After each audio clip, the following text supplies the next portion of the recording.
दी छोड़ सतगुरु रामपाल जी परमेश्वर जी की जय हो।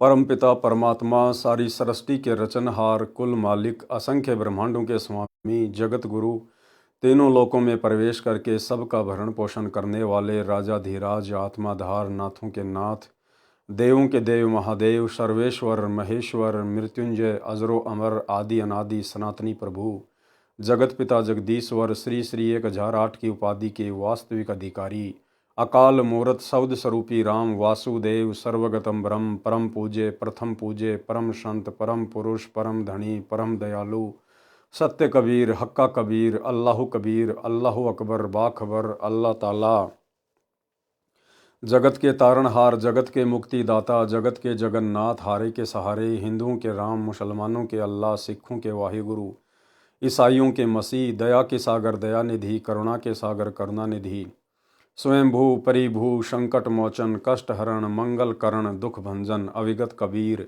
निर्विकार निर्विषम परमात्मा, अलय अलेख सतगुरु, आदि अनादि सतगुरु, असली मर्यादा पुरुषोत्तम, असली राम, असली कृष्ण, असली घनश्याम, असली मुरारी, राजाओं के राजा, महाराजाओं के महाराजा, शहंशाहों के शहंशाह, सम्राटों के सम्राट, भगवानों के भगवान, अल्लाहों के अल्लाह, प्रभुओं के प्रभु, मसीहाओं के मसीह, सच्चे वाहिगुरु, बाबाओं के बाबा, पीरों के पीर, सेठों के सेठ, जगत सेठ, सावड़सा सेठ, सर्वगुण संपन्न, अनंत कोटि कलाओं के स्वामी, अनंत कोटि ब्रह्मांडों के नायक, योगियों में महायोगी, ध्यानियों में महाध्यानी, सिद्धों में परम सिद्ध, ज्ञानियों में तत्वज्ञानी, ब्रह्म ज्ञानी, महाज्ञानी, परम ज्ञानी, सर्वश्रेष्ठ ज्ञानी, विज्ञानी, युवा कबीर, समरथ कबीर, असमवात, अमित ओझा, सच्चे रहनुमा, करीम अल्लाह, सुभान अल्लाह, दुनिया के अंतिम पैगंबर, 8 सितंबर 1951 से गांव धनाना, जिला सोनीपत, हरियाणा, भारतवर्ष की पावन भूमि पे प्रकट रियल कल की भगवान श्री नारायण साकार हरि, श्री बाबा साहेब, शब्द स्वरूपी राम,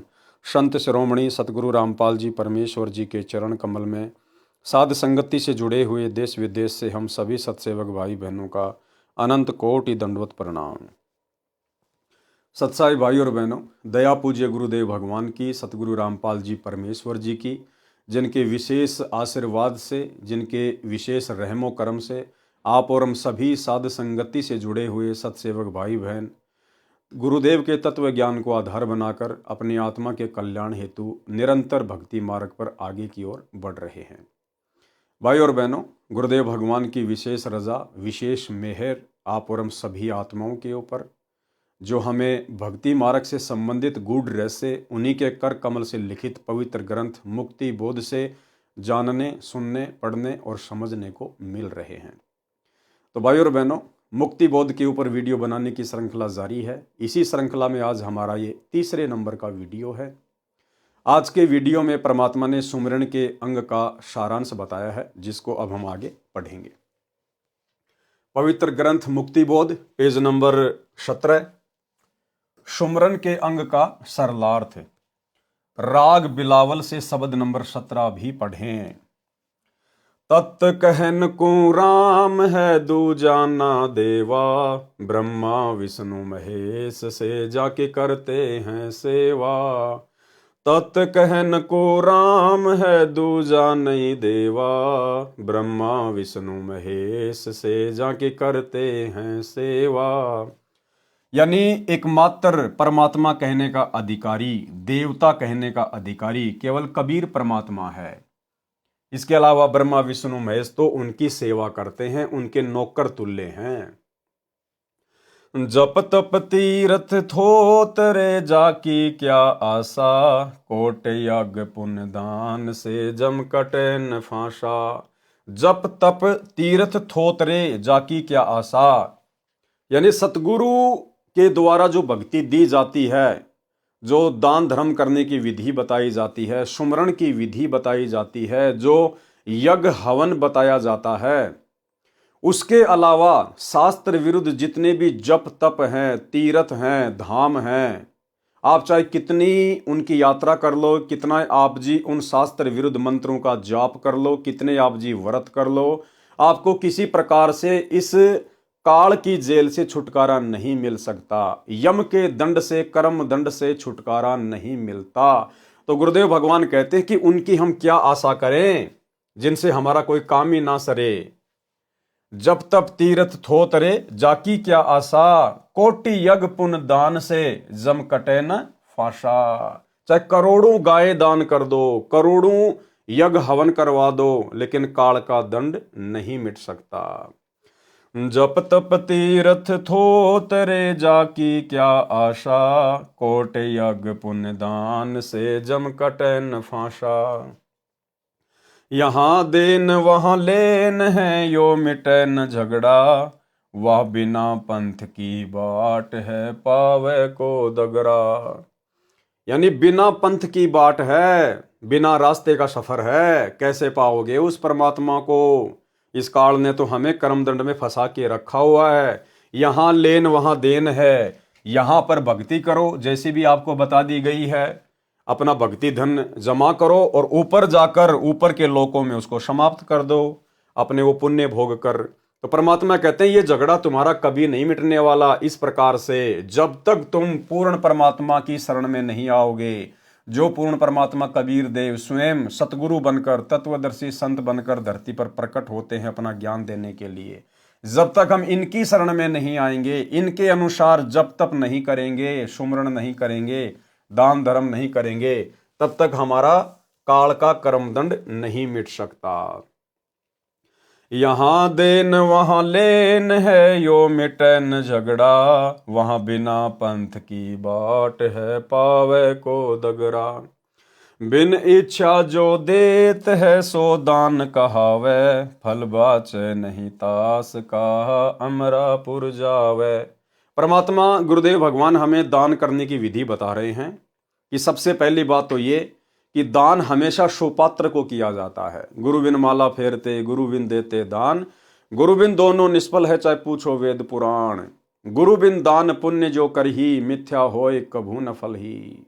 और सुपात्र वर्तमान में इस पूरी पृथ्वी पर केवल सतगुरु रामपाल जी हैं, और कोई सुपात्र नहीं है जो आपका ज्योति पाठ और दान का पैसा लेने का अधिकारी है। तो कहते हैं सुपात्र को ही दान करना चाहिए, और दान भी निष्काम भाव से, बिना किसी इच्छा के। कोई सांसारिक या भौतिक डिमांड इच्छा आपकी नहीं होनी चाहिए, अन्यथा वो दान आपका यहीं पे खत्म हो जाएगा। वो आपके मोक्ष में किसी प्रकार से कोई काम नहीं आएगा। और यदि हम बिना किसी इच्छा के दान धर्म करते हैं सुपात्र को, तो वो दान धर्म हमारी यहाँ की आवश्यक इच्छित सांसारिक भौतिक इच्छाओं की भी पूर्ति करेगा। यानी हमें यहाँ भी परमात्मा सर्व लाभ देंगे, संकट में हमारी सहायता करेंगे, और वो दान हमारा मोक्ष में भी सहायक होगा। इसलिए गुरुदेव भगवान साधक को कह रहे हैं कि जब भी आप दान पुण्य करो, ज्योति पाठ करो, तो निष्काम भाव से करो, मन में कोई इच्छा मत रखो सिवाय मोक्ष के, आत्म कल्याण के, फिर वो दोनों जगह काम करेगा। बिन इच्छा जो देत है सो दान कहावे, फल बाचे नहीं तास का अमरापुर जावे। सकल दीप नोखंड के छतरी जिन जीते, सो तो पद में ना मिले विद्या गुण चीते।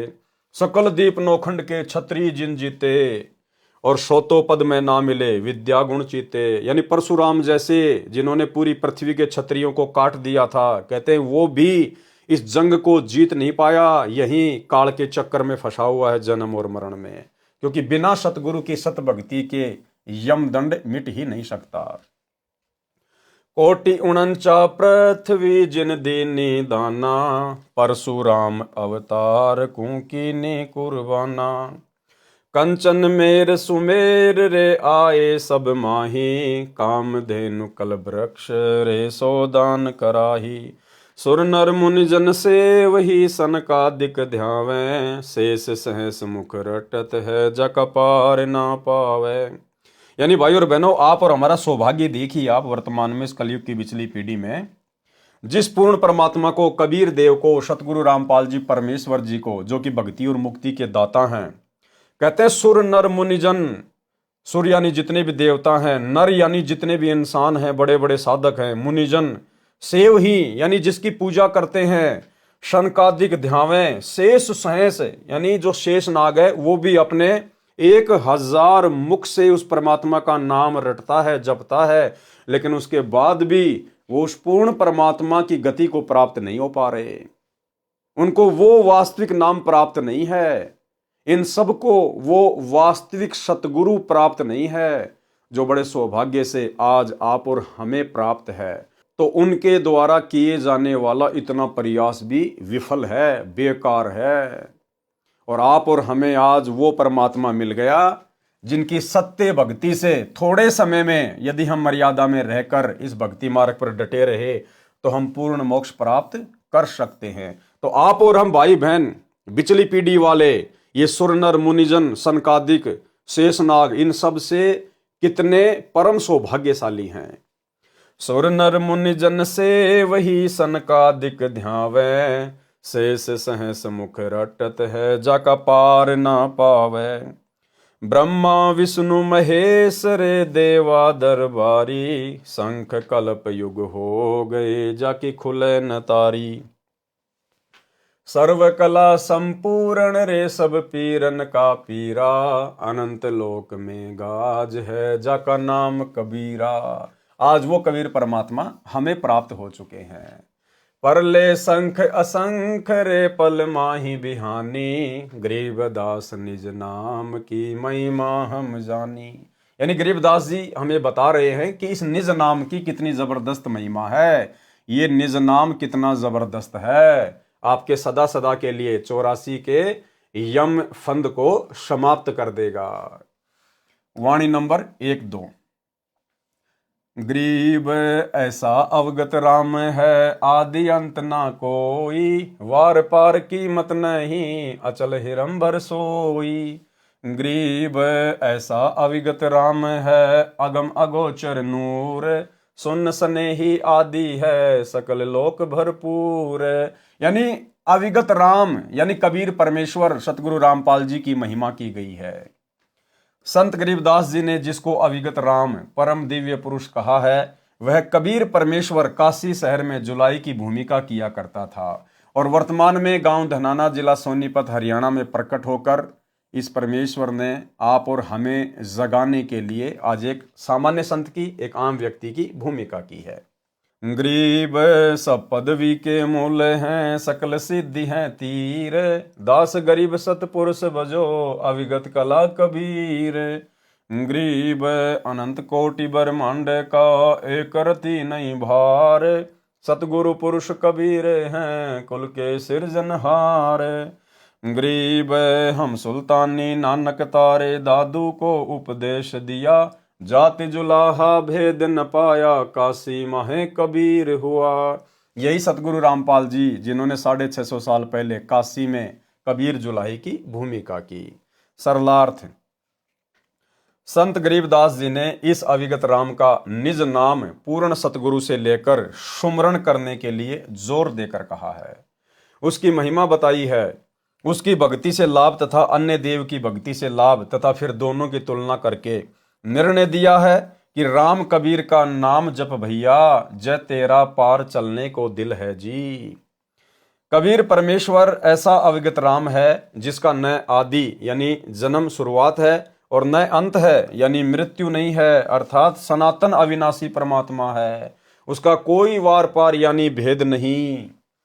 वह अनमोल, अचल, अचल यानी स्थायी है, हिरंबर यानी सोने की तरह सुनहरी रंग यानी तेजोमय है। जैसे एक पारस पत्थर है, उसके छोटे से टुकड़े को 1 क्विंटल के लोहे के गाटर या स्तंभ से छू दिया जाए तो पूरे स्तंभ को सोना यानी गोल्ड बना देता है। यदि 100 क्विंटल के लोहे के स्तंभ से छू दें तो उसको भी सोना बना देता है। यदि 1000 लाख क्विंटल के लोहे से घिसा दें तो उसे भी सोना बना देता है। इसी प्रकार उस पारस पत्थर के टुकड़े का मूल्य क्या बताया जाए, उसे अनमोल कहते हैं। और वो पारस भाई और बहनों सतगुरु रूप में आज आप और हमें मिल चुका है। क्या आकाश का फेर है, क्या धरती का तोल, क्या परमेश्वर की महिमा कहें, जैसे क्या पारस का मोल। इस प्रकार कबीर परमेश्वर अनमोल यानी बेस कीमत करतार है। अनमोल और बेस कीमत करतार, जिनकी कोई कीमत नहीं है। वह परमात्मा शून्य में आकाश में रहता है, वहीं से सब लोगों को अपनी शक्ति से भरपूर परिपूर्ण किए है।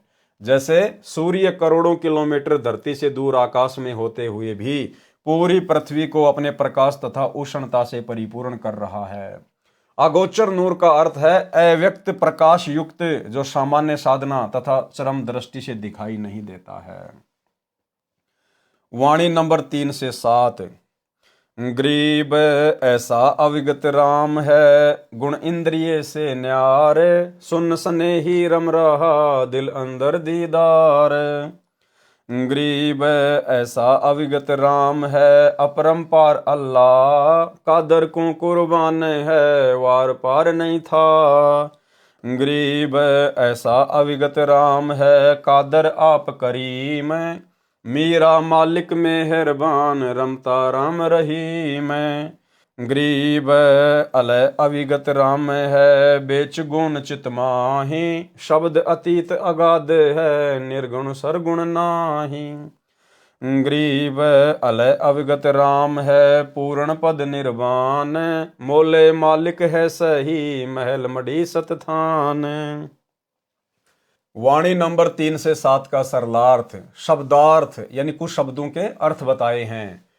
कादर माने समर्थ परमात्मा, दीदार माने दर्शन करना, करीम मानी दयालु, था माने अंत, मीरा माने लाट साहब, परमात्मा को मीरा कहा जाता है, लाट साहब। जैसे आप और हम सभी भाई बहन भोग की आरती में परमात्मा की वाणी पढ़ते हैं, मीरा मो पे मेहर कर, मैं आया तक श्याम, समर्थ तुमरे आसरे। तो यहाँ मीरा का अर्थ है लाट साहब। जैसे बहुत सारे लोग कह देते ना, तू कोई लाट साहब है क्या, यानी तू कोई बहुत बड़ा है क्या। तो यहाँ मीरा का अर्थ है लाट साहब, यानी मीरा कहो, परमात्मा कहो, लाट साहब कहो, एक ही बात है। मीरा माने लाट साहब यानी नवाब, राजाओं जैसा शहंशाह। बेचगुण माने अव्यक्त, जिसको तत्व ज्ञान के अभाव से निराकार अर्थ कर रहे हैं। सतथान माने सत्य स्थान यानी सत्य लोक। पूर्ण पद निर्वाण मानी पूर्ण मोक्ष प्राप्त करने की पद्धति। और अल्लाह मौला मानी मालिक माने प्रभु। सरलार्थ किया है उन वाणियों का। कबीर जी ऐसे अविगत राम हैं जो तीनों गुणों तथा भौतिक शरीर की इंद्रियों से न्यारे हैं। कबीर जी ऐसे राम हैं जो तीनों गुण, रजगुण, सतगुण और तमोगुण से दूर हैं, और उनका शरीर जिस प्रकार आप और हमारी इंद्रियां हैं उस प्रकार से नहीं है, नूरी शरीर है। उनका शरीर तथा सामर्थ्य सबसे भिन्न और अधिक है, उसका कोई अंत नहीं है। वह बेचगुण यानी अव्यक्त है। जैसे सूर्य के सामने बादल छा जाते हैं उस समय सूर्य अव्यक्त होता है, उसी प्रकार परमात्मा और आत्मा के मध्य पाप कर्मों के बादल अड़े हैं, जिस कारण से परमेश्वर विद्यमान होते हुए भी अव्यक्त है, दिखाई नहीं देता। और भाई और बहनों, ये पाप कर्मों के बादल वर्तमान में गुरुदेव की लाखों की संगत में से केवल साध संगति से जुड़े हुए भगत भाई बहनों के हटे हैं, जिस कारण से आज हमें परमेश्वर सतगुरु रूप में बिल्कुल साक्षात दिखाई दे रहे हैं। आज वही कबीर परमात्मा, वही परमेश्वर सतगुरु रामपाल जी के रूप में धरती पर प्रकट हैं, आप और हमारे सतगुरुदेव के रूप में हैं। लेकिन आज भी सतलोक आश्रमों से जुड़े हुए 90% भाई बहन तत्व ज्ञान के अभाव में अपने सतगुरुदेव की पहचान नहीं कर पा रहे हैं। साध संगति से ना जुड़ पाने के कारण अपने गुरुदेव को कबीर परमेश्वर के रूप में नहीं पहचान पा रहे हैं, जबकि कबीर परमेश्वर साक्षात सतगुरु के रूप में धरती पर विद्यमान हैं, प्रकट हैं। लेकिन पाप कर्मों के कारण वे आत्माएं अपने गुरु को परमात्मा के रूप में नहीं देख पा रही हैं। जिस प्रकार गुरुदेव ने बताया कि सूर्य बिल्कुल विद्यमान है आकाश में, लेकिन बीच में बादल आ गए, जिस कारण से वो अव्यक्त हो गया, दिखाई नहीं दे रहा। वो प्रत्यक्ष है, विद्यमान है, लेकिन बादल बीच में आ गए। इसी प्रकार जब भगत के पाप कर्म ज्यादा होते हैं तो वो बादल की तरह आत्मा और परमात्मा के बीच में आ जाते हैं। साक्षात व्यक्त होने के बावजूद भी वो दिखाई नहीं देता।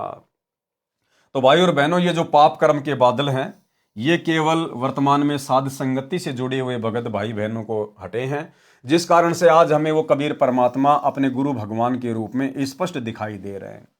और हमने घर घर में परमेश्वर का आसन लगा दिया, सभी सत्सेवक भाई बहनों ने परमेश्वर का बेड लगा दिया, और गीता अध्याय 3 श्लोक 13 के अनुसार इस परमेश्वर को, पूर्ण परमात्मा को प्रतिदिन भोग लगाया जाता है, भोग की आरती के साथ। तो आप और हमें स्पष्ट दिखाई दे रहे हैं। क्यों? क्योंकि गुरुदेव की भक्ति से, गुरुदेव के आशीर्वाद से, हमारी भाव और श्रद्धा से हमारे जो पाप कर्म रूपी बादल थे वो हट गए हैं। उसी प्रकार परमात्मा और आत्मा के बीच पाप कर्मों के बादल अड़े हैं, जिस कारण से परमेश्वर विद्यमान होते हुए भी अव्यक्त है, दिखाई नहीं देता। ग्रीब जैसे सूरज के आगे बदरा, ऐसे कर्म छयारे, प्रेम की पवन करे चित मंजन, झलके तेज नयारे। भावार्थ, सत्य साधना शास्त्रोक्त विधि से करने से परमात्मा के प्रति प्रेम उत्पन्न होता है। सुमरण यानी सुमरण करना, जाप करना। सुमरण करते समय या परमेश्वर की महिमा सुनते तथा परमात्मा का विचार आने पर प्रभु प्रेम में आंसू बहने लगते हैं। कौन से प्रभु के प्रेम में? सतगुरु को याद करके, सतगुरु की मनमोहिनी सलोनी सूरत को याद करके। यदि भगत की आंखों में आंसू आते हैं तो समझो उसके पाप कर्म धीरे धीरे समाप्त हो रहे हैं, जो पाप कर्म नाश होने का प्रतीक होता है। जैसे तेज वायु चलने से बादल तितर बितर हो जाते हैं, सूर्य का प्रकाश स्पष्ट नया ताजा दिखाई देने लगता है, इसी प्रकार नाम जाप से उत्पन्न प्रेम की आंधी से आत्मा तथा परमात्मा के सामने से पाप कर्म रूपी बादल तितर बितर हो जाते हैं। फिर परमेश्वर जी दिव्य दृष्टि से दिखाई देते हैं। तो भाइयों और बहनों, आज आप और हमारी दिव्य दृष्टि खोल रखी है गुरुदेव भगवान ने, तब हमें कहीं जाकर गुरु में परमात्मा के दर्शन हो रहे हैं, क्योंकि ये हमारी दिव्य दृष्टि खुलने का प्रतीक है। उसका नूर यानी प्रकाश पहले अगोचर था, फिर दिव्य दृष्टि गोचर हुआ। उसी परमेश्वर की भक्ति से पूर्ण निर्वाण यानी पूर्ण मोक्ष प्राप्त होता है। वह मौला परमात्मा शतधाम शतलोक में रहता है। सुमरण के अंग की वाणी नंबर 8 से 12। ग्रीब अलय अवगत राम है, निराधारों का आधार, नाम निरंतर लीजिए रोम रोम की लार। यानी वो अविगत अलय राम यानी कबीर परमात्मा जो वर्तमान में सतगुरु के रूप में धरती पर प्रकट है, वो निराधारों का आधार है, जिसका सब कुछ लुट पिट चुका हो, जो बेसहारा हो, जिस आत्मा का कोई आधार नहीं हो, वो परमात्मा उसका आधार है। यदि हम उसकी शरण में आ जाते हैं तो गरीब अलय अवगत राम है, निराधारों आधार, नाम निरंतर लीजिए रोम रोम की लार। गरीब अलय अवगत राम है, निर्वाणी निर्बंध, नाम निरंतर लीजिए ध्यान चकोरा चंद। यानी वो परमात्मा मोक्ष प्राप्त है, निर्वाणी है, निर्बंध है, उसकी शक्ति का कोई वारन पार नहीं है, अथाह है। यानी गुरुदेव भगवान की महिमा की गई है। गरीब अलय अवगत राम है, निर्वाणी निर्बंध, नाम निरंतर लीजिए ध्यान चकोरा चंद। गरीब अलय अवगत राम है, कीमत कही न जाई, नाम निरंतर लीजिए मुख से कह न सुनाई। गरीब अलय अवगत राम है, निर्वाणी निर्बंध, नाम निरंतर लीजिए ज्यों हिल मिल मीन संबंध। गरीब दों दीन मद एक है, अलय अलेख पिछाण, नाम निरंतर लीजिए भक्ति हेतु उरान। वाणी नंबर 8 से 12 का सरलार्थ। अब गुरुदेव इन वाणियों का सरलार्थ लिख रहे हैं। उस अविगत राम कबीर के निज नाम यानी वास्तविक नाम का जाप सुमरण निरंतर करो। यानी जिस भी भगत भाई को प्रथम नाम मिला है या सतनाम मिला है या गुरुदेव से सार नाम मिला है, उसको निरंतर अन्य समस्त चिंताओं का परित्याग करके और निरंतर उस नाम का सुमरण करते रहना चाहिए। जिनका कोई आधार नहीं, उनका आश्रय वही परमात्मा है। जिनका कोई आधार नहीं, जो बेसहारा हैं, उनका आधार, उनका सहारा वही परमात्मा है, गुरुदेव भगवान है। वह परमात्मा निर्वाणी यानी पूर्ण मोक्षदायक है, निर्बंध यानी स्वतंत्र है, उनके ऊपर किसी की हुकूमत यानी सत्ता नहीं चलती है। वह कुल का मालिक है। क्या कह रहे हैं भाई और बहनों? वह कुल का मालिक है। कौन? सतगुरु। विशेष संदेश नंबर 71, उसमें गुरुदेव भगवान कह रहे हैं कि ये काल ब्रह्म अर्जुन को गीता का ज्ञान देते समय कह रहा है कि अर्जुन, यदि तुझे पूर्ण मोक्ष प्राप्त करना है तो गीता अध्याय 4 श्लोक 34 में वर्णित उस तत्वदर्शी संत की शरण में जा, उसको भली भांति दंडोत प्रणाम कर, आधीनी के साथ पेश आ, तब वो महात्मा तुझे तत्व ज्ञान का उपदेश करेंगे और वही कुल का मालिक है। यानी काल ब्रह्म अर्जुन को कह रहा है कि वो तत्वदर्शी संत ही कुल का मालिक है, कुल का मालिक। तो आज भाई और बहनों, तत्वदर्शी संत की भूमिका में कौन है? सतगुरु रामपाल जी। तो सतगुरु रामपाल जी कौन है? कुल के मालिक। और कुल का मालिक कौन होता है? कबीर परमात्मा। सुनिए छोटा सा सत्संग। 15वें अध्याय के 17वें श्लोक में कहा कि उत्तम पुरुषत्व ने परमात्मा ही उदारते। उत्तम पुरुष, पुरुषोत्तम श्रेष्ठ परमात्मा तो कोई और है? जो परमात्मा कहा जाता है, परमात्मा, और जो तीनों लोकों में प्रवेश करके सबका धारण पोषण करता है, वो अविनाशी परमेश्वर। अब गीता यही समाप्त हो जाती है जब ये कहता है कि उस तत्व ज्ञान को किसी तत्वदर्शी शब्द से जाकर पूछो। मोक्ष उससे होना, जन्म मरण उससे मिटना, वृद्धावस्था का संकट उससे कटना। एक मालिक कुल का वही है, एक मालिक कुल का वही है, एक मालिक कुल का वही है। उसकी साधना कहाँ है? वो ना वेदों में। तो भाई और बहनों, आप और हमारे विश्वास को दृढ़ करने के लिए पूज्य गुरुदेव भगवान अपने सत्संगों में इस प्रकार के संकेत करते हैं। वह कुल का मालिक है, उसका नाम इस प्रकार सुमरण करो जैसे मीन यानी मछली समुद्र में एक पल भी निश्चल नहीं रहती, उसी प्रकार नाम का सुमरण करते रहो। परमेश्वर के नाम से ध्यान ऐसे लगाओ जैसे चकोर पक्षी चांद से लगाता है।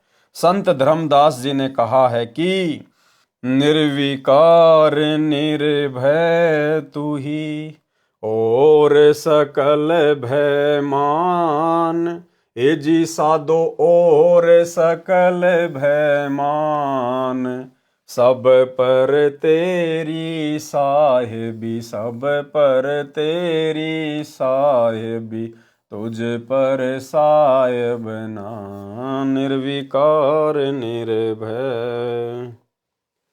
दोनों धर्मों हिंदू मुसलमान का परमात्मा एक ही है और वो परमात्मा वर्तमान में सतगुरु रूप में धरती पे प्रकट है। तत्व ज्ञान के अभाव से मुसलमान कहते हैं कि जिसने कुरान शरीफ का ज्ञान हजरत मोहम्मद जी से कहा वह कादर अल्लाह समर्थ प्रभु है। हिंदू कहते हैं कि जिसने गीता का ज्ञान अर्जुन को दिया वह श्री कृष्ण ही सर्वशक्तिमान प्रभु है। संत गरीबदास जी कह रहे हैं कि मुसलमान उसे बेचून अल्लाह कहते हैं। हिंदू अलख यानी निराकार, अलेख का अर्थ अदृश्य भी होता है, जो दिखाई नहीं देता, कहते हैं। उसकी पहचान करो वह कौन है, फिर उसके पश्चात परमात्मा का विशेष नाम की भक्ति हृदय में श्रद्धा उत्पन्न करके करो। तो सबसे पहले तो पहचान होनी चाहिए कि वो कादर अल्लाह, वो समर्थ भगवान कौन है, वो बेचून परमात्मा कौन है। उसके बाद फिर निसंशय होके हृदय से श्रद्धा भाव से उनकी भक्ति करो। वाणी संख्या 13 से 16। गरीब अष्टकमल दल राम है, बाहर भीतर राम, पिंड ब्रह्मंड में राम है, सकल ठोर सब ठाम। गरीब सकल व्यापी सुनने में, मन पवना गए राख, रोम रोम धुन होते है, सतगुरु बोले साख। गरीब मूल कमल में राम है, स्वाद चक्र में राम, नाभि कमल में राम है, हृदय कमल विश्राम। गरीब कंठ कमल में राम है, त्रिकुटी कमल में राम, सैंस कमल दल राम है, सुन बसाती सब ठाम।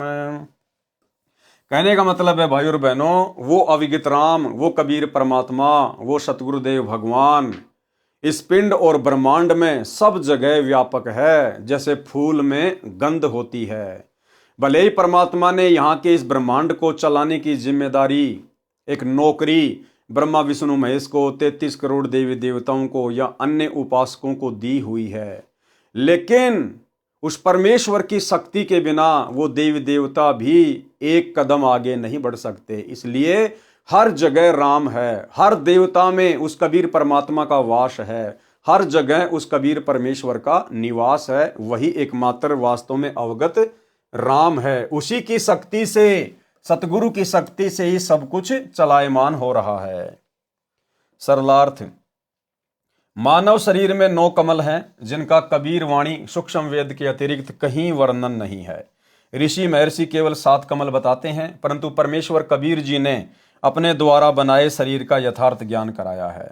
वाणी नंबर 13 में कहा है कि अष्ट कमल में भी राम है। अष्ट कमल दल में अक्षर पुरुष परब्रह्म का प्रसारण केंद्र है। मानव शरीर एक टेलीविजन टीवी की तरह है। इसमें कमल रूपी चैनल लगे हैं। इन कमलों में प्रत्येक प्रभु का प्रसारण केंद्र है।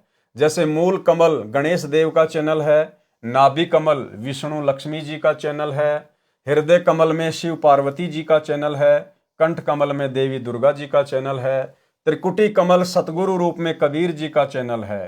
काल तो धोखा देने के लिए गुप्त रहता है। त्रिकुटी कमल से पहले छठा संगम कमल है। अब ये जानकारी आप और हमारे लिए बहुत ज्यादा इंपॉर्टेंट है भाई और बहनों।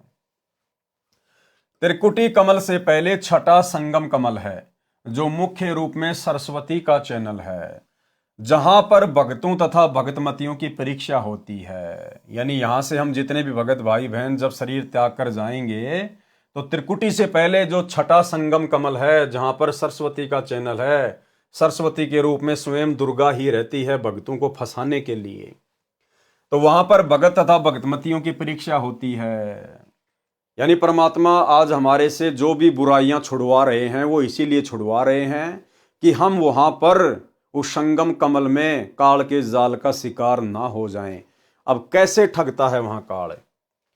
इस कमल की 3 पंखुड़ियां हैं, इसलिए इसको संगम कमल कहा जाता है। जब पंखुड़ी नंबर 1 तथा पंखुड़ी नंबर 2 में स्त्री पुरुष भगत भिन्न भिन्न प्रवेश करते हैं, यानी 1 नंबर पंखुड़ी का दरवाजा है, वहां से माता बहनें प्रवेश करती हैं, और जो 2 नंबर का दरवाजा है, वहां से जो भाई हैं वो प्रवेश करते हैं। वहां पर स्त्री भक्तमतियों को पुरुष रूप में काल के सुंदर दूत अपनी अदाओं से लुभाते हैं। वहां पे काल ने ड्यूटी लगा रखी है। जो पुरुष हैं, पुरुष रूप में जो काल के दूत हैं, वो यहां से जो स्त्रियां शरीर छोड़ेंगी, स्थूल शरीर, और जब सूक्ष्म शरीर में ऊपर की यात्रा करेंगी, तो स्थूल शरीर में गुरुदेव ने बताया कि जैसे हमारे हाव भाव होते हैं, हमारे विचार होते हैं, वो सूक्ष्म शरीर में एज इट इज जैसे के तैसे रहते हैं। और हम वहां पर उन काल के सुंदर और लुभावना रूप बनाकर जो माता बहनों को ठगने का प्रयास करेंगे अपनी अदाओं से, उनके जाल में वो माता बहनें फंस जाती हैं। क्योंकि यहाँ भी उनकी आदत ऐसी होती है, आश्रमों में आते जाते समय या आम व्यावहारिक समाज में उनकी आदत उसी प्रकार से बिगड़ी हुई होती है। जो सत्संग के वचन सुनकर भी नहीं सुधर पाती हैं, फिर उन माता बहनों को वहां पर वो सुंदर पुरुष अपनी अदाओं में फंसा लेते हैं।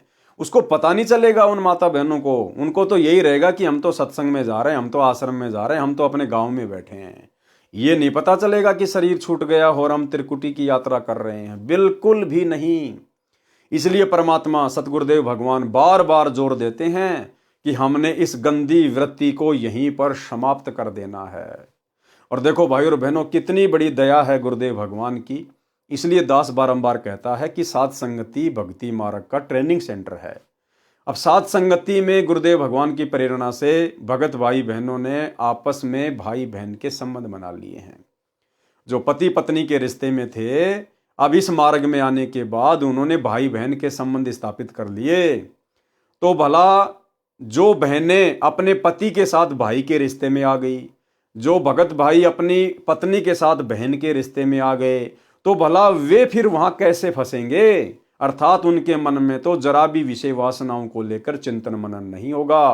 वो तुरंत समझ जाएंगे और सावधान हो जाएंगे जैसे वर्तमान में शतलोक आश्रमों में यदि कोई भगत भाई बहन उल्टी हरकतें करते हैं या साध संगति से जुड़ी हुई कोई निकम्मी आत्मा उल्टी हरकत करती है तो तुरंत सत्सेवक भाई बहन उनको समझाते हैं, उनको जगाते हैं कि तुम क्या कर रहे हो भैया, अरे मोक्ष प्राप्ति के लिए जुड़े हैं सतगुरु से, ये गंदे कर्म करते करते तो असंख्य योग बीत गए, 84 लाख योनियों में जाओगे, यही कर्म करोगे, ये मनुष्य देह मिली है, इसका सदुपयोग कर लो। तो भला अन्य भगत भाई बहनों को ज्ञान आधार से जो समझाते हैं और जो स्वयं भी उन कुकर्मों से दूर हैं, फिर वे आत्माएं वहां पर सचेत हो जाएंगी, वो ध्यान ही नहीं देंगी उनकी तरफ कि हमारा इनसे क्या लेना देना।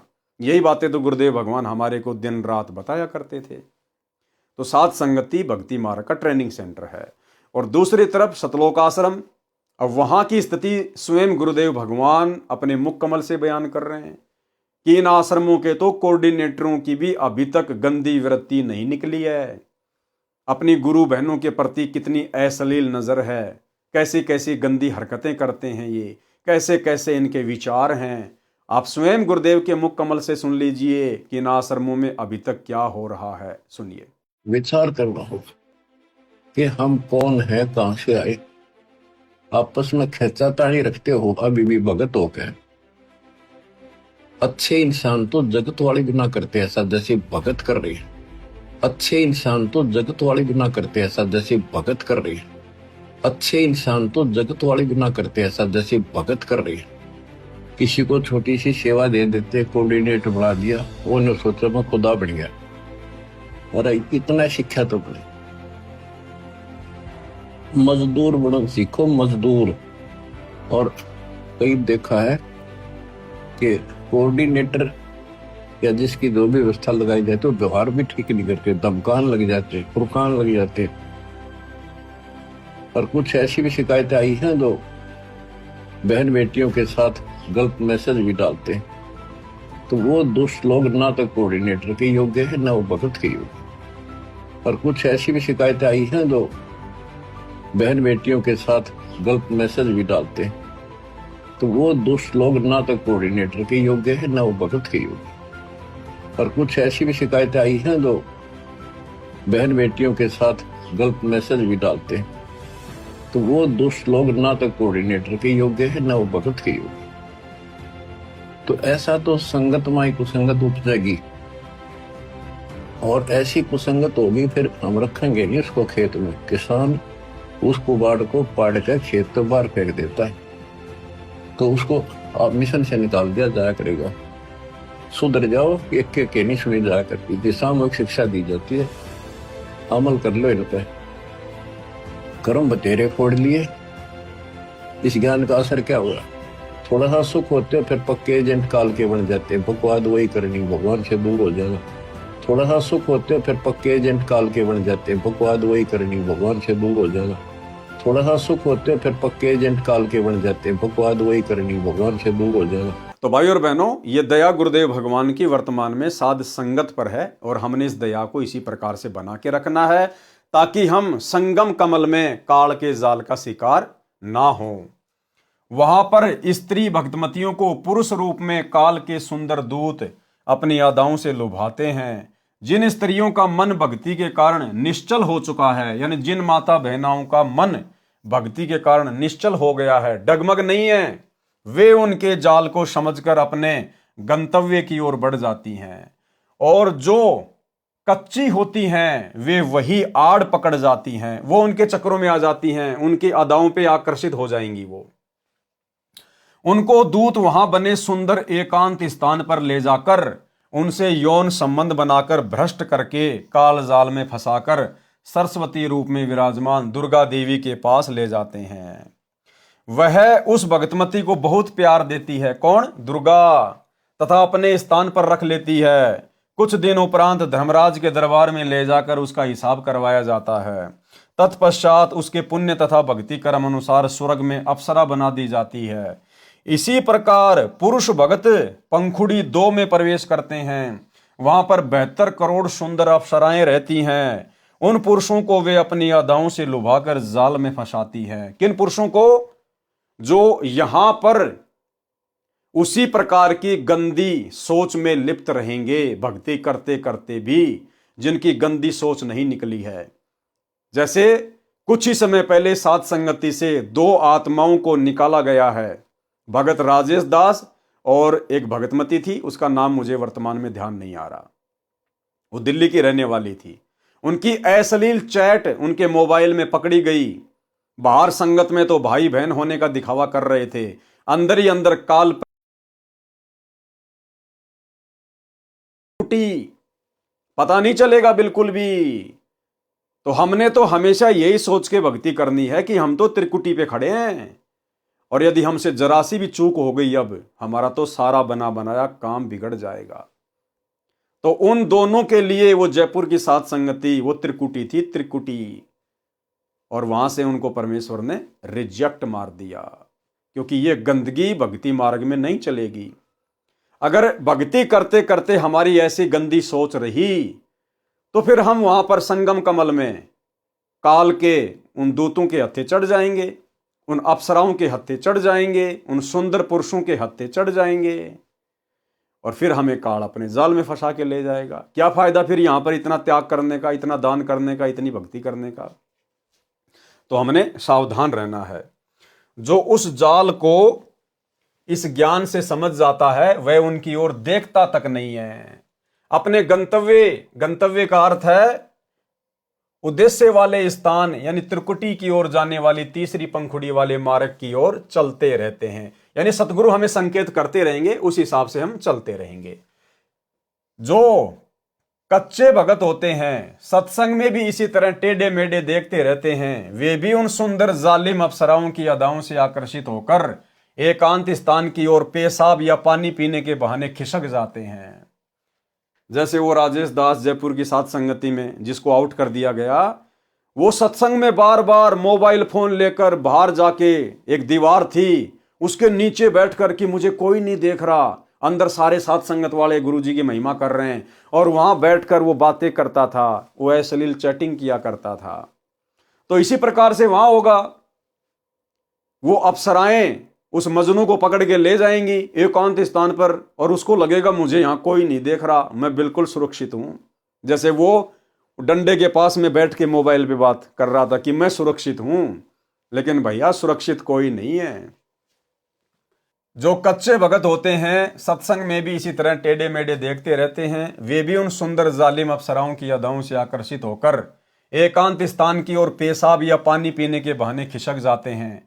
आगे वह अप्सरा संकेत करके आगे आगे चल पड़ती है, पीछे पीछे मजनू भगत इधर उधर देखता हुआ अपने आप को सुरक्षित जानकर उस काल के कूप में गिरकर नष्ट हो जाता है। उसको भी कुछ दिनों उपरांत उसी अप्सरा के साथ धर्मराज की कोर्ट में भेजकर उसके कर्मों का हिसाब करवाकर स्वर्ग में कर्मानुसार देवपद या पार्षद पद देकर उसको ठग लिया जाता है। इसलिए भाई और बहनों, गुरुदेव भगवान बार बार अपने सत्संग में कहते हैं कि पुण्यात्माओं, तुम त्रिकुटी की परीक्षा में फेल ना हो पाओ, इसके लिए तुम यहीं पर अपने धर्म कर्म को ठीक कर लो, अपनी सोच को ठीक कर लो। एक छोटा सा सत्संग जिसमें गुरुदेव बार बार त्रिकुटी की परीक्षा का जिक्र करते हैं, सुनिए। बताया जाता है कभी अपनी नियत किसी के दूसरे के धन पे या पराई स्त्री पे भूल कर सपने में भी नहीं करना। अपने मन को हमने परमात्मा के रंग में रंगना है, और यहाँ से चलते समय फिर ये बकवाद बहाऊंगी। जैसे त्रिकुटी पर गए, वहां तो काल का भयंकर जाल है, वहां डांस हो रहे हैं, बड़ी बड़ी स्टेज लगा कर सुंदर सुंदर लड़कियां नाच रही हैं, और आपकी जैसी वृत्ति यहाँ होगी, उड़े जा खड़े हो गई नौकर का था ने, इतने वो परमात्मा जालेंगे काल गोदी पकड़ के, अरे ठोक देगा उड़े, फिर ठा के स्वर्ग में अंडे जी धक्के खांदे। ये कर्मता संग जन्म हो गया हमने करता ने। तो ये जैसा स्वभाव आप यहाँ बनाओगे, ये आपके आगे काम आओगा। तो भाई और बहनों, अब सात संगति से जुड़ने के बाद, और ये इतने सारे ढेर सारे उदाहरण, ये प्रमाण गुरुदेव के कर कमल से लिखित इन पवित्र ग्रंथों में जो हमारे सामने आ रहे हैं, ये बार बार इसीलिए आप और हमारे सामने प्रस्तुत करवाए जा रहे हैं ताकि आप और हम सावधान हो जाएं। हम बिल्कुल भी काल के जाल में फंसने वाली हरकतें यहां पर ना करें। पर नारी को देखिए बहन बेटी के भाव, कहे कबीर काम नाश का यही सहज उपाय। पर नारी और पर धन हमने मिट्टी समझकर चलना पड़ेगा, मिट्टी समझकर, क्योंकि हमें तो सबसे बड़ा धन सतगुरु मिल गया, भक्ति धन मिल गया। अगर यहां पर हमारी सोच नहीं सुधरी, हमारे आचार विचार में परिवर्तन नहीं आया, तो हम त्रिकुटी की परीक्षा में पास नहीं हो पाएंगे। जो भगत या भगतमती परीक्षा पास करके उस तीसरी पंखुड़ी में यानी सत्य मार्ग पर चलकर त्रिकुटी में प्रवेश कर जाते हैं, वे एक परीक्षा से और गुजरते हैं। इस तीसरी पंखुड़ी के मुख्य द्वार को संगम कहते हैं। जैसे भारत देश के उत्तर प्रदेश के इलाहाबाद शहर के पास गंगा दरिया तथा जमुना दरिया एक हो जाती है, तीसरी दरिया सरस्वती नीचे से आकर मिलती बताई गई है, उस स्थान को संगम कहा जाता है। इसी प्रकार यह छठा कमल संगम कमल भी कहा जाता है। सातवां त्रिकुटी कमल है, इसमें दो पंखुड़ी हैं, एक सफेद तथा दूसरी काली। सफेद स्थान पर परमेश्वर कबीर जी सतगुरु रूप में विराजमान हैं। जैसे मेरे रामपाल दास से दीक्षा प्राप्त भक्तों के लिए मेरा रूप बनाकर परमेश्वर मिलते हैं, यानी होते तो गुरुदेव भगवान स्वयं ही हैं, ये स्वयं कबीर परमात्मा है, स्वयं ही ये सतगुरु हैं, लेकिन अपने आप को छुपाते हुए कह रहे हैं। दीक्षा प्राप्त भक्तों के लिए मेरा रूप बनाकर परमेश्वर मिलते हैं। काल ब्रह्म भी धोखा करने के लिए सतगुरु का रूप बनाता है। जिन भक्तों ने ज्ञान ठीक से समझ रखा होता है, वे सतनाम तथा सारनाम का सुमरण करके जांच करते हैं। सुमरण के पश्चात भी यदि सतगुरु रूप है तो वास्तविक परमेश्वर है।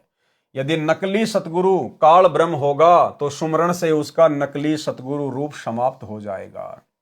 अब भाइयों और बहनों, ये दंडोत प्रणाम करके सतगुरु रूप में किसी अन्य की पहचान करने का फॉर्मूला भी केवल साध संगतियों में ही है।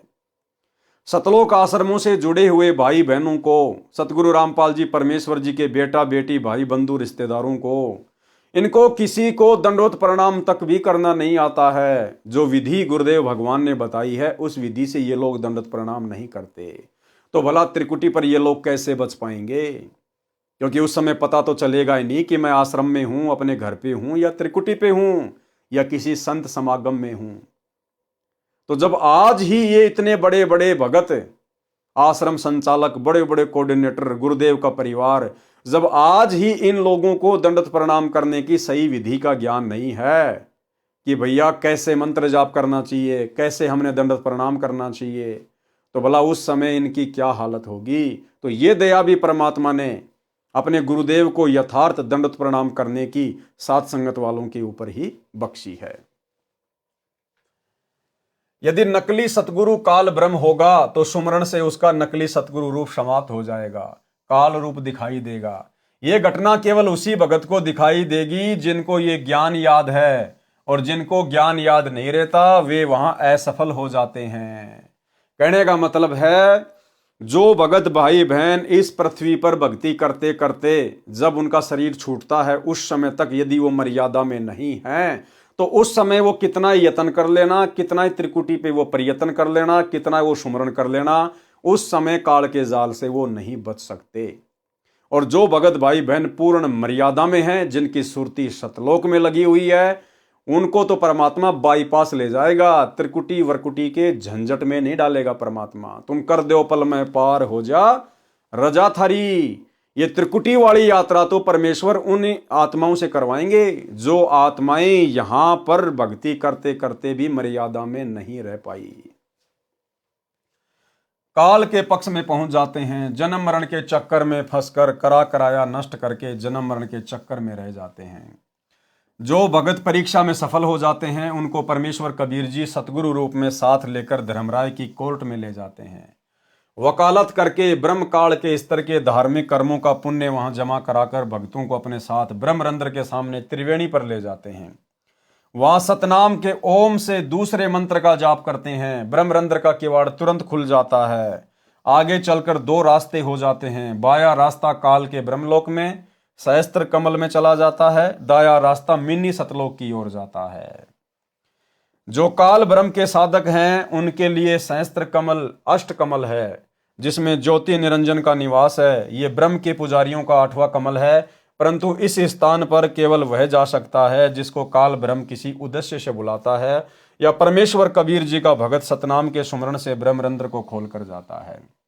अब देखो भाई और बहनों, ये जितनी भी जानकारी है शरीर के कमलों से संबंधित है, ये जानकारी आप और हमारे विशेष कोई काम की नहीं है। ये तो परमात्मा केवल इसलिए लिख रहे हैं ताकि कोई ये ना समझे कि भाई कबीर जी अनपढ़ थे, उनको शरीर के कमलों का ज्ञान नहीं था, या गरीबदास जी अनपढ़ थे, उनको ज्ञान नहीं था, या सतगुरु रामपाल जी को संस्कृत नहीं आती, ये संत नहीं हो सकते, इनको ज्ञान नहीं है। ये तो केवल उन आत्माओं का भ्रम निवारण करने के लिए। यदि हमें विश्वास है कि आज हमें सच्चा गुरु मिल गया है, और विश्वास है कि हमारा गुरु ही कबीर भगवान है, और हमने भी गुरु को कबीर परमात्मा मान लिया, सारी रिहर्सल उसी प्रकार से हम कर रहे हैं। नकली भगवानों को हमने अपने घर से बाहर निकाल दिया। दाढ़ी मूंछ वाली कबीर जी की फोटो को हम भगवान नहीं मानते, ना हम जून के महीने में उसका कबीर प्रकट दिवस मनाते। और यदि हम मर्यादा में रहकर भक्ति कर रहे हैं तो भाई और बहनों, हमने इन कमलों की जानकारी से कोई लेना देना नहीं है। आगे का कार्य फिर कबीर परमेश्वर सतगुरु रामपाल जी का है। भाई और बहनों, यदि हमने जयपुर से दिल्ली जाना है और हमारे पास में बस का टिकट है और हम अपनी उचित सीट पर बैठ गए हैं और बस चल पड़ी है, तो हमने बार बार विंडो से मुंह निकालकर देखने की जरूरत नहीं है कि दिल्ली कहां सी है, दिल्ली कहां सी है, क्या आ गया, क्या आ गया। अगर वो बस ओके है, आपकी टिकट पक्की है और आपकी सीट कंफर्म है और आप बैठे हुए हैं, तो वो बस आपको दिल्ली ही ले जाकर उतारेगी। आपको बार बार देखने की जरूरत नहीं है दिल्ली आई नहीं आई, दिल्ली आई नहीं आई। तो यदि हमें सच्चा गुरु प्राप्त है और गुरु को हमने अपना भगवान मान लिया है और मर्यादा में रहकर भक्ति कर रहे हैं, तो फिर हमारा अगला कदम सतलोक में है। हमने इन कमलों से कोई लेना देना नहीं है। परमेश्वर कबीर जी का भगत सतनाम के सुमरण से ब्रह्मरंध्र को खोल कर जाता है। जहां दो रास्ते ब्रह्मरंध्र के बाद आते हैं, वहां जाते ही ओम का जाप अपने आप बंद हो जाता है। यानी जब ये जीवात्मा इस काल ब्रह्म के 21 ब्रह्मांडों को पार कर जाती है, तो काल का ओम नाम का सुमरण जो हमें सतनाम में दिया जाता है, वो ऑटोमेटिक बंद हो जाता है। और फिर ऊपर नीचे की श्वास से केवल अक्षर पुरुष का जो दूसरा मंत्र है सतनाम में जो हमें दिया जाता है, केवल वही दोनों श्वासों से चलता रहता है, ऑटोमेटिक होता है। वहां जाते ही ओम का जाप अपने आप बंद हो जाता है। केवल सतनाम के दूसरे मंत्र का जाप चलता रहता है।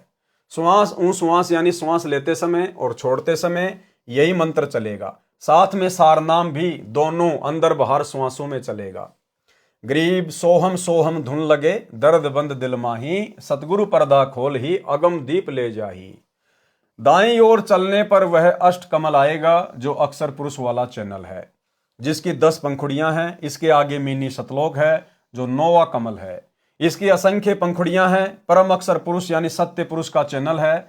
इस प्रकार प्रत्येक कमल में राम यानी प्रभु है, परंतु पूर्ण परमात्मा सत्य पुरुष कुल का मालिक होने से प्रत्येक कमल में अपनी अदृश्य शक्ति से विद्यमान रहता है, जैसे फूल में गंध रहती है। इस 9वें कमल का संबंध हृदय कमल जो चौथा कमल शिव पार्वती का है उसमें भी है। मिनी सतलोक वाला सीन दृश्य वहां भी टीवी की तरह एक कोने में चलता रहता है। वहां परमेश्वर अन्य रूप में होने से पहचान नहीं आता, उसे कोई ऋषि जानकर विशेष महत्व नहीं देते। संत गरीबदास जी ने कहा है कि सकल व्यापी यानी सब कमलों तथा सर्व ब्रह्मांडों में व्यापक परमात्मा शून्य यानी आकाश में रहता है। उसकी सत्ता सब पर है। वह सकल व्यापी यानी वासुदेव है। गीता अध्याय 3 श्लोक 15 में सर्वगतम ब्रह्म का अर्थ है सर्वव्यापी ब्रह्म यानी वासुदेव परम अक्षर ब्रह्म है। हे साधक, तू मन तथा श्वास को नाम मंत्र पर दृढ़ता से लगाए रखे। वाणी नंबर 17 से 21।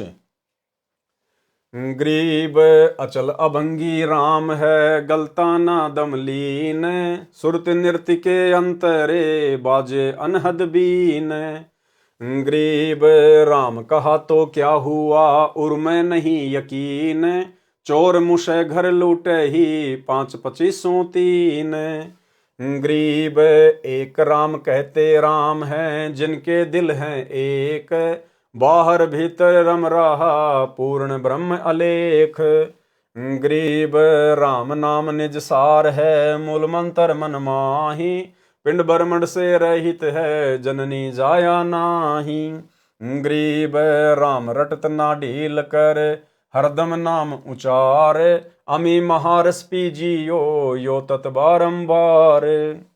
सरलार्थ, संत गरीबदास जी ने अपनी आंखों देखकर बताया है कि कबीर परमेश्वर ही अचल यानी स्थायी, अभंगी यानी कभी नष्ट न होने वाला, एवरलास्टिंग है। नाम का जाप सुरती तथा नृत्य से यानी ध्यान लगाकर करने से सतलोक में होने वाली धुन सुनाई देने लगेगी। यदि पूर्ण विश्वास के साथ राम नाम यानी दीक्षा में प्राप्त मंत्र का जाप नहीं किया तो नाम जपाने जप के बराबर है। उस साधक पर पांचों विकार काम क्रोध मोह लोभ अहंकार तथा प्रत्येक की 5-5 प्रकृति जो कुल 25 हैं तथा तीनों गुण रजगुण सतगुण तमगुण मिलकर ये चोर आपके जीवन रूपी श्वास धन को मुस रहे हैं यानी चुरा रहे हैं। मुसना यानी चोरी करना, तेरे शरीर रूपी घर को लूट रहे हैं। इसलिए गुरुदेव भगवान कहते हैं कि नाम को हमेशा विशेष कशक के साथ ही जाप करना चाहिए, सुरती नृत्य से ध्यान लगाकर संसार की सभी चिंताओं से मुक्त होकर। कबीर चिंता तो हरि नाम की और न चिंता दास, और जो कोई चिंता नाम बिना सोए काल की फांस। जिन साधकों का दिल परमात्मा में रम यानी लीन हो गया वे एक परमात्मा का नाम जाप करके राम हो जाते हैं। कौन? जिन्होंने अपने गुरु को ही भगवान मान लिया, गुरु को ही परमात्मा मान लिया। एक परमात्मा में, यहां कहा जा रहा है एक परमात्मा में। तो सबसे पहले तो हमने पहचान करनी है कि एक परमात्मा कौन है। हमारे गुरुदेव भगवान है या वो दाढ़ी मूछ वाला नकली कबीर है? उसके बाद हमारी सुरती नृत्य लगेगी, हमारी पूरी श्रद्धा बनेगी। तो ये पहचान भी गुरुदेव के आशीर्वाद से उस एक परमात्मा की केवल सात संगत वाले भाई बहनों को हो पाई है कि वो एकमात्र कबीर परमात्मा सृष्टि का रचनहार सतगुरु रामपाल जी परमेश्वर जी हैं। जिन साधकों का दिल परमात्मा में लीन हो गया वे एक परमात्मा का नाम जाप करके राम हो जाते हैं, यानी आध्यात्मिक शक्ति प्राप्त करके देव के समान पद प्राप्त कर लेते हैं, यानी देवताओं जितनी आध्यात्मिक शक्ति वाले हो जाते हैं। परमात्मा शरीर के कमलों में तथा बाहर सब जगह विद्यमान है। वाणी नंबर 20-21। परमात्मा प्राप्ति के लिए साधना करने में राम नाम यानी गुरु जी से प्राप्त सत्य मंत्र ही निज सार हैं, यानी विशेष महत्व रखता है। वह मूल मंत्र मन में समाया रहे यानी निरंतर जाप करता रहे। वह परमात्मा जिसका जाप मूल मंत्र सार नाम है वह पिंड यानी शरीर तथा ब्रह्मांड से भिन्न आकाश में बने अमर धाम में रहता है। उसका जन्म किसी माता से नहीं हुआ, ना सतगुरु जननी जने जाके माना बाप, पिंड ब्रह्मांड से रहित है ना वहां तीनों ताप। वाणी नंबर 21।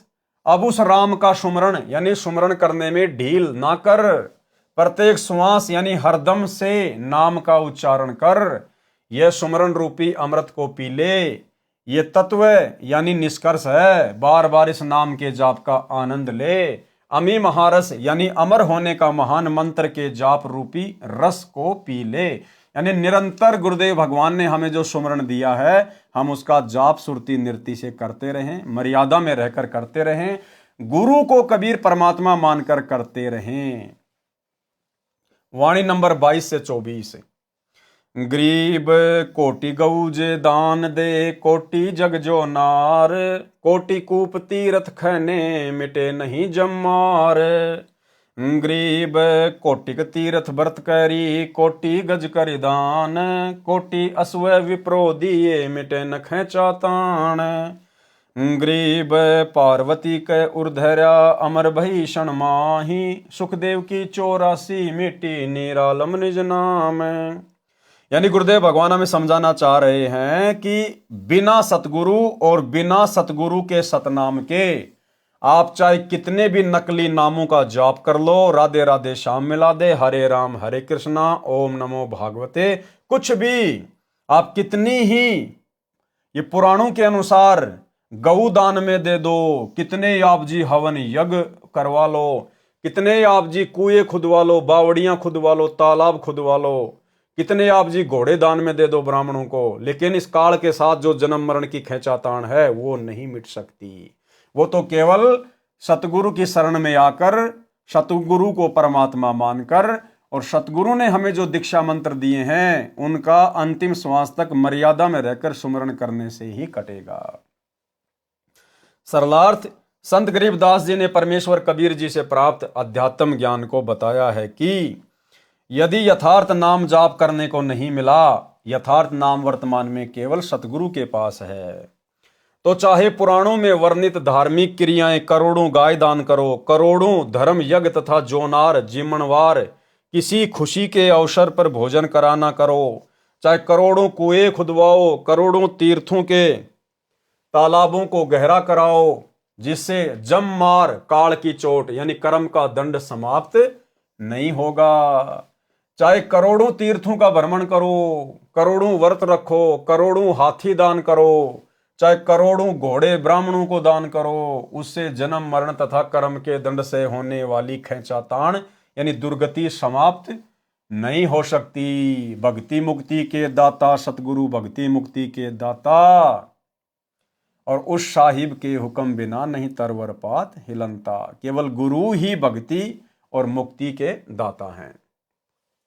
वाणी नंबर 24 का भावार्थ है कि जैसे पार्वती पत्नी शिव शंकर को जितना अमृतत्व भगवान शिव जितनी आयु नाम प्राप्ति के बाद जिएगी, फिर दोनों की मृत्यु होगी, इतना मोक्ष भी देवी जी को शिव जी को गुरु मानकर निज मंत्रों का जाप करने से प्राप्त हुआ है। ऋषि वेद व्यास जी के पुत्र सुखदेव जी को अपनी पूर्व जन्म सिद्धि का अहंकार था, जिस कारण से बिना गुरु धारण किए ऊपर के लोकों में सिद्धि से उड़कर चला जाता था। जब श्री विष्णु जी ने उसे समझाया और स्वर्ग में रहने नहीं दिया, तब उसकी बुद्धि ठिकाने आई। राजा जनक से दीक्षा ली, तब सुखदेव जी की उतनी मुक्ति हुई जितनी मुक्ति उस नाम से हो सकती थी। परमेश्वर कबीर जी अपने विधान अनुसार राजा जनक को भी त्रेता युग में मिले थे। उनको केवल हरियम नाम जाप करने को दिया था, क्योंकि वे श्री विष्णु जी के भगत थे। वही मंत्र सुखदेव को प्राप्त हुआ था, जिस कारण से वे श्री विष्णु के लोक के स्वर्ग रूपी होटल में आनंद से निवास कर रहे हैं। वहीं से विमान में बैठकर राजा परीक्षित को भागवत कथा सुनाने आए थे, फिर वही लौट गए। गरीब ऋषभ देव के आइया कवि नामे करतार, नो योगेश्वर में रमा जनक विदेही उधार।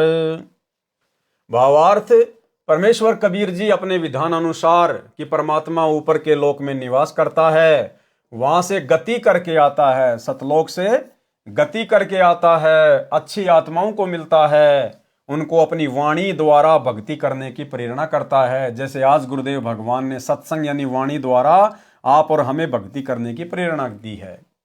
आदि आदि जो पूर्व में विस्तार से लिख दिया है। राजा ऋषभ देव जैन धर्म के प्रथम तीर्थंकर को मिले थे। अपना नाम कबीर देव बताया था। ऋषभ देव जी ने अपने धर्म गुरुओं ऋषियों से सुन रखा था कि परमात्मा का वास्तविक नाम वेदों में कवि यानी कबीर देव है। परमात्मा कवि ऋषि नाम से ऋषभ देव को भक्ति की प्रेरणा देकर अंतर ध्यान हो गए थे। नौ नाथों गोरखनाथ, मच्छंद्रनाथ, जलंधरनाथ, चरपटनाथ आदि आदि को समझाने के लिए उनको मिले, तथा राजा जनक विदेही यानी विलक्षण शरीर वाले को विदेही कहते हैं, उनको सत्य ज्ञान बताकर उनको सही दिशा दी। राजा जनक से दीक्षा लेकर सुखदेव ऋषि को स्वर्ग प्राप्त हुआ, परंतु वह पूर्ण मोक्ष नहीं मिला, जो गीता अध्याय 15 श्लोक 4 में कहा है। ये सौभाग्य तो भाई और बहनों आप और हमें प्राप्त हुआ है। तत्वदर्शी संत से तत्व ज्ञान समझने के पश्चात आध्यात्मिक अज्ञान को तत्व ज्ञान रूपी शस्त्र से काटकर उसके पश्चात परमेश्वर के उस परम पद की खोज करनी चाहिए, जहां जाने के पश्चात साधक लौटकर संसार में कभी नहीं आते। जिस परमेश्वर से संसार रूपी वृक्ष की प्रवृत्ति विस्तार को प्राप्त हुई है, यानी जिस परमेश्वर ने संसार की रचना की है, केवल उसी की भक्ति करो। यानी जब हमें सतगुरु मिल जाए और सतगुरु का जब हमें तत्व ज्ञान सुनने को मिल जाए, सतगुरु का तत्व ज्ञान सबसे बड़ा शस्त्र है, जो अज्ञान, पाखंड और शास्त्र विरुद्ध साधनाओं का सत्यानाश कर देता है। उसके बाद साधक की सुरति फिर सतलोक में लग जाती है, अपने गुरु के चरणों में लग जाती है, और वही साधक अंत में पूर्ण मोक्ष प्राप्त कर पाता है। वाणी नंबर 24 में यही स्पष्ट किया है कि यदि स्वर्ग जाने की भी तमन्ना है तो वे विशेष निज मंत्रों के जाप से ही पूरी होगी, परंतु ये इच्छा तत्व ज्ञान के अभाव से है। जैसे गीता अध्याय 2 श्लोक 46 में बहुत सटीक उदाहरण दिया है कि सब ओर से परिपूर्ण जलाशय प्राप्त हो जाने पर छोटे जलाशय में मनुष्य का जितना प्रयोजन रह जाता है, उसी प्रकार तत्व ज्ञान की प्राप्ति के पश्चात विद्वान पुरुष का वेदों यजुर्वेद सामवेद अर्थर्वेद ऋग्वेद में प्रयोजन रह जाता है। भावार्थ, तत्व ज्ञान की प्राप्ति के पश्चात अन्य देवताओं से होने वाले क्षणिक लाभ, स्वर्ग व राज्य प्राप्ति से अधिक सुख, समय तथा पूर्ण मोक्ष, गीता अध्याय 15 श्लोक 4 वाला मोक्ष जो परमेश्वर परम अक्षर ब्रह्म, गीता अध्याय 8 श्लोक 3, 8, 9, 10, 20 से 22 वाले परमेश्वर के जाप से होता है, उसकी जानकारी के पश्चात साधक की जितनी श्रद्धा अन्य देवताओं में रह जाती है। यानी जब हमें सतगुरु मिल जाएगा, सतगुरु से हमें पूरा तत्व ज्ञान मिल जाएगा, सृष्टि रचना का अनमोल ज्ञान सुनने को मिल जाएगा, अध्यात्म का दाना दाना सतगुरु हमें समझा देगा, उसके बाद हमारी आस्था यहाँ के देवी देवताओं के लोक में जाने की, स्वर्ग में जाने की बनेगी ही नहीं। जिस प्रकार आदमी किसी छोटे तालाब के सहारे है और यदि उसको किसी बड़े तालाब का पता चल जाए तो बड़े तालाब की प्राप्ति के बाद जैसी आस्था उसकी छोटे तालाब में रह जाती है, ऐसी स्थिति सतगुरु से पूर्ण ज्ञान प्राप्त करने के बाद इन देवी देवताओं की भक्ति और इनके लोकों में रह जाती है। कबीर एक साधे सब सदे, सब साधे सब जाए, माली सींचे मूल को फले फूले अघाए। और भाई वो एकमात्र साधना के योग्य परमात्मा वर्तमान में सतगुरु रामपाल जी हैं। भावार्थ, गीता अध्याय 15 श्लोक 1 से 4 को इस अमृतवाणी में संक्षिप्त करके बताया है कि जो ऊपर को मूल वाला तथा नीचे को तीनों गुण रजगुण ब्रह्मा, सतगुण विष्णु, तमगुण शिव रूपी शाखा वाला संसार रूपी वृक्ष है। कबीर अक्षर पुरुष एक पेड़ है, निरंजन वाकी डार, तीनों देवा शाखा हैं, पात रूप संसार। जैसे पौधे को मूल की ओर से यानी जड़ की ओर से पृथ्वी में रोपण करके जड़ की सिंचाई की जाती है, तो उस जड़ परमात्मा परम अक्षर ब्रह्म की पूजा से पौधे की परवरिश होती है। तब तना, डार, शाखाओं तथा पत्तों का विकास होकर पेड़ बन जाता है। छाया, फल तथा लकड़ी सर्व प्राप्त होती हैं, जिसके लिए पौधा लगाया जाता है। यदि पौधे की शाखाओं को यानी पौधे की टहनियों को मिट्टी में रोपकर जड़ों को ऊपर करके सिंचाई करेंगे तो भक्ति रूपी पौधा नष्ट हो जाएगा। इसी प्रकार एक मूल यानी भक्ति का मूल कौन होता है? सतगुरु, एक परमात्मा। इसी प्रकार एक मूल परम अक्षर ब्रह्म रूप परमेश्वर की पूजा करने से सर्वदेव विकसित होकर साधक को बिना मांगे फल देते हैं, जिसका वर्णन गीता अध्याय 3 श्लोक 10 से 15 में भी है। इस प्रकार ज्ञान होने पर भगत का प्रयोजन उसी प्रकार अन्य देवताओं से रह जाता है, जैसे झील की प्राप्ति के पश्चात छोटे जलाशय में रह जाता है। छोटे जलाशय पर आश्रित को ज्ञान होता है कि यदि 1 वर्ष बारिश नहीं हुई तो छोटे तालाब का जल समाप्त हो जाएगा, उस पर आश्रित भी संकट में पड़ जाएंगे। झील के विषय में ज्ञान है कि यदि 10 वर्ष भी बारिश न हो तो भी जल समाप्त नहीं होता। इसी प्रकार सतगुरु के तत्व ज्ञान से भगत को यह पता चल जाता है कि यदि मैंने सतगुरु की भक्ति नहीं की, सतलोक वाली भक्ति नहीं की, और यदि देवी देवताओं की भक्ति करके इनके लोक में चला गया तो यहाँ तो थोड़े समय का सुख है, उसके बाद फिर मेरे को 84 लाख योनियों में डाला जाएगा, नरक में डाला जाएगा। इसलिए फिर उस साधक की आस्था उन देवी देवताओं में और उनके लोकों में जाने की बनेगी नहीं। फिर वो केवल बड़ी झील के निकट जाने का प्रयास करेगा, सतलोक की भक्ति करेगा, जहां पर सर्व सुख हैं, अखंड सुख हैं। वह व्यक्ति छोटे जलाशय को छोड़कर तुरंत बड़े जलाशय पर आश्रित हो जाता है। भले ही छोटे जलाशय का जल पीने में झील के जल जैसा ही है, परंतु पर्याप्त व चिरस्थायी नहीं है। इसी प्रकार अन्य देवताओं रजगुण ब्रह्मा, सतगुण विष्णु, तमगुण शिव जी की भक्ति से मिलने वाले स्वर्ग का सुख बुरा नहीं है, परंतु क्षणिक है, यानी थोड़े समय के लिए है, पर्याप्त नहीं है। इन देवताओं तथा इनके अतिरिक्त किसी भी देवी देवता, पितर व भूत पूजा करना गीता अध्याय 7 श्लोक 12 से 15, 20 से 23 में मना किया है। इसलिए भी इनकी भक्ति करना शास्त्र विरुद्ध होने से व्यर्थ है, जिसका गीता अध्याय 16 श्लोक 23-24 में प्रमाण है। कहा है कि शास्त्र विधि को त्याग कर मनमाना आचरण करने वालों को न तो सुख प्राप्त होता है, न सिद्धि प्राप्त होती है, और न ही परम गति यानी पूर्ण मोक्ष की प्राप्ति होती है, अर्थात व्यर्थ प्रयत्न है। गीता अध्याय 16 श्लोक 23, इससे तेरे लिए अर्जुन कर्तव्य यानी जो भक्ति कर्म करने चाहिए और अकर्तव्य यानी जो भक्ति कर्म न करने चाहिए उसके लिए शास्त्र ही प्रमाण है। यानी शास्त्रों को आधार मानकर निर्णय लेकर शास्त्रों में वर्णित साधना करना योग्य है। ठीक इसी प्रकार भाई और बहनों, वर्तमान में सतगुरु रामपाल जी के हिसार जेल जाने के बाद 2014 बरवाला कांड के बाद से संगत गीता अध्याय 16 श्लोक 24 का प्रयोग नहीं कर रही है। आज सतलोक आश्रम मैनेजमेंट हरियाणा ने गुरुदेव के कलयुगी परिवार ने संगत को धर्म संकट की स्थिति में डाल दिया है, संगत को चौराहे पे लाके खड़ा कर दिया है। टोटल भक्ति विरुद्ध कर्म, और वो भी गुरु का आदेश बताकर पीले पर्चे निकाल निकाल कर करवाया जा रहा है। जैसे गांव धनाना में अपने आश्रम चलाने के लिए, गांव वालों को खुश करने के लिए 1 करोड़ रुपए की लागत से बैडमिंटन का स्टेडियम बना दिया, जो गुरु के विधान के विपरीत है। सतलोक आश्रम धनाना में 10 एकड़ जमीन में बहुत बड़े हॉस्पिटल का काम शुरू कर दिया गया, जो कि गुरु के सत्संगों के विपरीत है। गोहाना की जांट धर्मशाला का 5वां फ्लोर, जो लगभग 1 करोड़ रुपए की लागत से बनेगा, सतगुरु रामपाल जी के बड़े बेटे वीरेंद्र ने ठेका ले लिया, जो कि टोटल भक्ति और नियमों के विपरीत है। इसके अलावा भक्तों से कभी कांग्रेस को समर्थन करवाना, कभी बीजेपी को समर्थन करवाना, गंदी राजनीति करवाना, गुंडों की सीबीआई जांच का समर्थन करवाना, उसके लिए भक्तों के दान का पैसा देना, आरक्षणों में भगत समाज को बैठा देना, उसके लिए करोड़ों में चंदे के रूप में भक्तों के ज्योति पाठ और दान का पैसा देना, और भी ना जाने कितने कुकर्म। आश्रमों में दुनिया भर का पाखंड, मिट्टी के बैल, रंगोली बनाना, ब्याह शादी की तरह आश्रम को डेकोरेटेड करना और दुनिया भर के आडंबर, ये सब मनमाना आचरण है। लेकिन भगत समाज गीता अध्याय 16 श्लोक 24 का प्रयोग नहीं कर रहा कि कौन से भक्ति कर्म करने योग्य हैं और कौन से भक्ति कर्म ना करने योग्य हैं। इसका निर्णय तो केवल शास्त्र करेंगे, और सतगुरु की शरण में आने के बाद में सतगुरु के सत्संग, सतगुरु के कर कमल से लिखित पुस्तकें भगत के लिए सबसे बड़ा शास्त्र होता है। और यदि गुरुदेव के सत्संग में इन सब कुकर्मों का उल्लेख नहीं है तो भाई और बहनों, फिर आप जी मनमाना आचरण कर रहे हैं। शास्त्र विधि को त्याग कर मनमाना आचरण जो आपसे वर्तमान में इन आश्रमों में करवाया जा रहा है। और हम सत्सेवक भाई बहन, हमने गीता अध्याय 16 श्लोक 24 को अपने काम में लिया।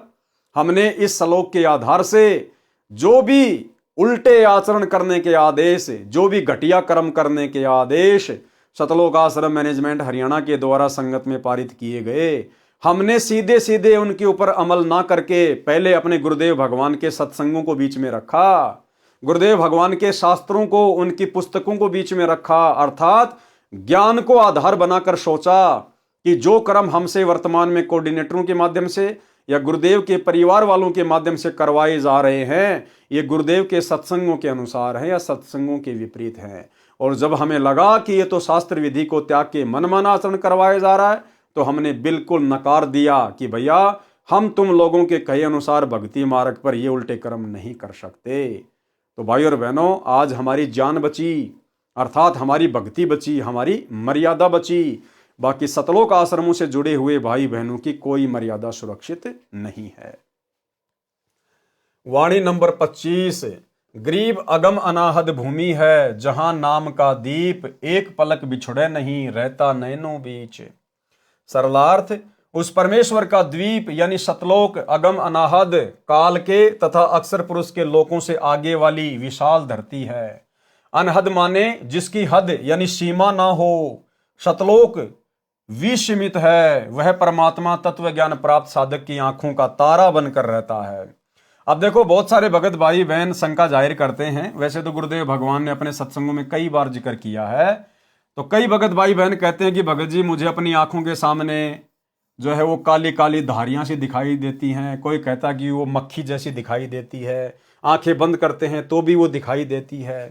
तो गुरुदेव ने बताया वो क्या है, वो आपकी भक्ति का पैमाना है। अगर आपको अपनी आंखों के सामने वो काली काली धाराएं दिखाई देती हैं, किसी को वो जो है मक्खी जैसी, तो किसी को लाइन जैसी, तो किसी को स्प्रिंग जैसी, अगर यूं नजर करेंगे तो वो इधर जाएगा, यूं नजर करेंगे तो इधर जाएगा, ऊपर देखेंगे तो ऊपर को जाएगा, आंखें बंद करेंगे तो भी वो दिखाई देगा। तो गुरुदेव ने बताया ये आपकी भक्ति कमाई है जो आपकी आंखों के सामने दिखाई देती है। और जिस भगत को ये दिखाई देता है इसका मतलब है कि सतगुरु सदा उसके साथ में है। सतगुरु एक क्षण भी उस भगत से दूर नहीं होता है। वो कमाई उसके पिछले जन्म की भी हो सकती है, वो कमाई उसकी वर्तमान भक्ति से भी हो सकती है। और उस कमाई को हमने सुरक्षित रखना चाहिए। यदि सतगुरु शरण नहीं है तो सतगुरु की शरण में अति शीघ्र आना चाहिए, अन्यथा थोड़े समय बाद वो रेखाएं दिखना बंद हो जाएंगी, हमारी बैटरी डिस्चार्ज हो जाएगी। और यदि हम सतगुरु की शरण में आ जाते हैं तो उसके बाद वो बढ़ती चली जाएंगी। ना बढ़ें तो भी कोई बड़ी बात नहीं है, समाप्त हो जाएं तो भी कोई बड़ी बात नहीं है। वो समाप्त भी सतगुरु के आशीर्वाद से होंगी। लेकिन एक बार आपको विश्वास दिलाने के लिए परमात्मा आपको दिखाता है कि आपकी भक्ति सही चल रही है और सतगुरु पल पल आपके साथ में है। वह परमात्मा तत्व ज्ञान प्राप्त साधक की आंखों का तारा बनकर रहता है। एक पल यानी एक क्षण भी दूर नहीं होता। भगत को आंखों के सामने कुछ रेखाएं दिखाई देती हैं, वे परमात्मा की भक्ति का सांकेतिक तोल माप है। वाणी नंबर 26 से 37। गरीब साहिब साहिब क्या करे, साहिब है प्रतीत, भैंस सिंह साहिब या पांडे गावे गीत। कि भाई साहिब साहिब क्या करते हो, साहिब तो विश्वास में है, प्रतीत यानी विश्वास। कहे कबीर सुनो बे साधो मैं तो हूं विश्वास में। लेकिन विश्वास भी सच्चे सतगुरु पर करना होगा, सच्चे सतगुरु के मंत्रों पर करना होगा। गरीब साहिब साहिब क्या करे, साहिब है प्रतीत, भैंस सिंह साहिब भया पांडे गावे गीत। ये एक कथा है जिसका जिक्र आगे गुरुदेव भगवान ने किया है कि विश्वास के आधार पर कैसे आप भगवान को प्रकट कर सकते हैं। गरीब राम सरी के राम है, संत सरी के संत, नाम सरीखा नाम है, नहीं आदि नहीं अंत। गरीब महिमा सुन निज नाम की, गहे द्रौपदी चीर, दुशासन से पचमरे अंत न आया वीर। गरीब सेतु बंध्या पाहन तीरे, गज पकड़े थे ग्राह, गणिका चढ़ी विमान में निर्गुण नाम मला। गरीब बारद डारी कबीर जी, भगत हेत है काज, सेऊ को तो सिर दिया बेची बंदगी नाज। गरीब कहाँ गोरख कहाँ दत्त थे, कहाँ सुखदेव कहाँ व्यास, भक्ति हेत से जानिए तीन लोक प्रकाश। गरीब कहाँ पीपा कहाँ नामदेव, कहाँ धन्ना बाजीद, कहाँ रैदास कमाले थे, कहाँ थे फकर फरीद। गरीब कहाँ नानक दादू होते, कहाँ ज्ञानी हरिदास, कहाँ गोपी चंद भरथरी ये सब सतगुरु पाश। गरीब कहाँ जंगी चरपट होते, कहाँ अधम सुल्तान, भक्ति हेत प्रकट भये सतगुरु के परवान। गरीब कहाँ नारद प्रहलाद थे, कहाँ अंगद कहाँ शेष, कहाँ विभीषण दूरु होते भगत हिरंबर पेश। गरीब कहाँ जयदेव थे कपिल मुनि, कहाँ रामानंद साध, कहाँ दुर्वासा कृष्ण थे भक्ति आदि अनाद। गरीब कहाँ ब्रह्मा कहाँ वेद थे, कहाँ शनकादिक चार, कहाँ शंभु कहाँ विष्णु थे भक्ति हेत दीदार। सरलार्थ संत गरीबदास जी ने बताया है कि साहिब साहिब यानी राम राम क्या करता फिरता है, साहिब तो प्रतीत यानी विश्वास में है। जैसे भैंस का टूटा हुआ सींग जो व्यर्थ कूड़े में पड़ा था, वह भगत के विश्वास से साहिब यानी परमात्मा बन गया। पंडित गुरु को विश्वास नहीं था, वह केवल परमात्मा की महिमा के गुणगान निज स्वार्थ के लिए कर रहा था। भैंस का सींग बना भगवान।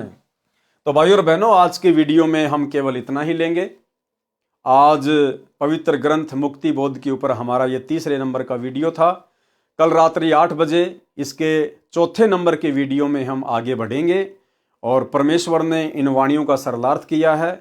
अब धीरे धीरे बहुत सारी जो कथाएं हैं वो आगे चलना शुरू हो जाएंगी।